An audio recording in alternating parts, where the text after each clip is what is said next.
If you're running a manufacturing operation in Indiana, two developments landed today that belong in the same conversation for you, even though they look relatively unrelated on the surface.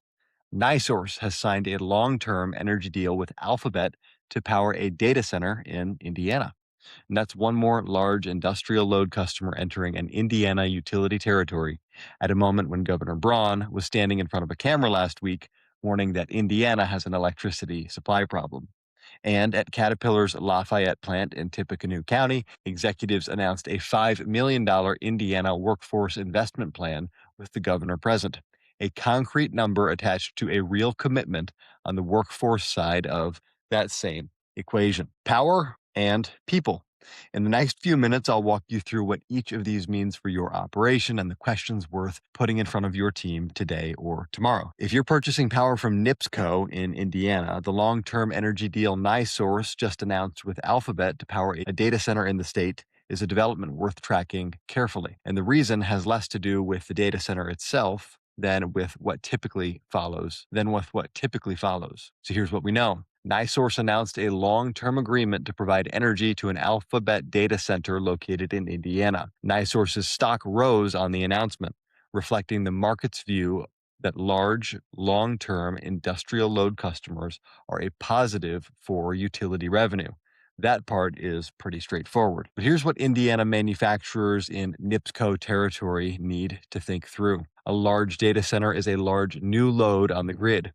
Serving that load reliably requires infrastructure investment, substation upgrades, transmission capacity, distribution improvements, and, in some cases, new generation capacity. Every dollar NiSource spends on that infrastructure is eligible for cost recovery through the rate setting process at the IURC.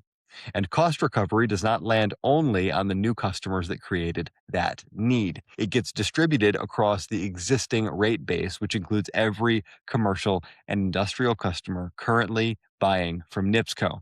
And if you're wondering about the distinction, NiSource is the parent company, NIPSCO is the utility provider in question. The question is not whether NiSource should serve Alphabet's data center. The question is what the utility's posture toward its existing commercial and industrial customers looks like as it builds out the infrastructure to do it, and how the IURC handles cost allocation when those rate cases get filed. So here's what to watch for. NiSource infrastructure upgrade announcements and rate case filings at the IURC tied to increased load from large industrial customers. The filings will show you how the utility intends to recover those costs and which customer classes are absorbing the largest share. And if history is any signal, it will be the commercial class. So here's a question for your team. Do we have a current picture of NiSource's infrastructure investment plans in our utility territory? And have we assessed how increased load from the Alphabet data center could affect our all-in energy cost over the next 3 to 5 years? That's an important question. Caterpillar just put a number on its workforce commitment in Indiana, $5 million, and announced it at its Lafayette plant in Tippecanoe County with Governor Braun standing next to them. That is worth paying attention to if you're competing for skilled manufacturing talent anywhere in the Lafayette corridor. Here's what was announced.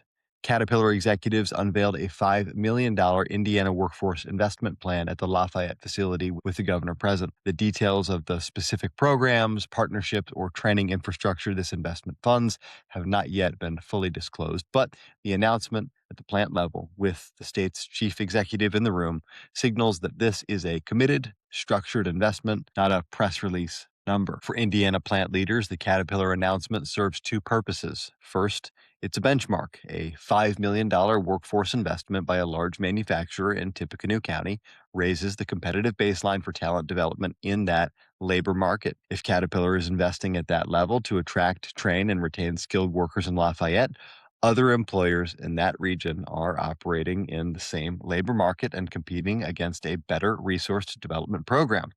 Second, it's a model. The specifics of what Caterpillar builds with that $5 million, whether it involves community college partnerships, apprentice programs, internal upskilling infrastructure, or some combination thereof, will be worth watching as a potential framework for other Indiana manufacturers to do the same. So here's what to watch for. Caterpillar's announcement of specific programs, partnerships, or training structures tied to this $5 million commitment. Those details will clarify whether this is a replicable model or a large employer specific initiative. So here's a question for your team.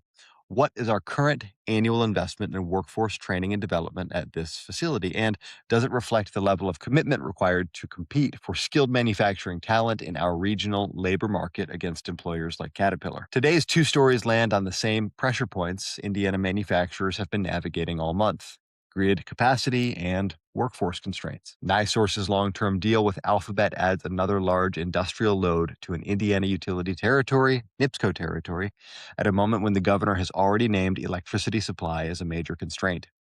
Caterpillar's $5 million Lafayette investment sets a concrete workforce development benchmark for Tippecanoe County and reinforces the same message every serious plant leader in this state is getting from multiple directions. Competition for skilled workers is not easing up. Here's the bottom line today. A new large load customer entering NIPSCO's territory creates a cost recovery and infrastructure investment cycle that existing commercial and industrial customers need to monitor at the IURC. And Caterpillar's $5 million workforce commitment in Lafayette raises the competitive threshold for talent development across the Tippecanoe County labor market. Now, obviously, I don't run your plant.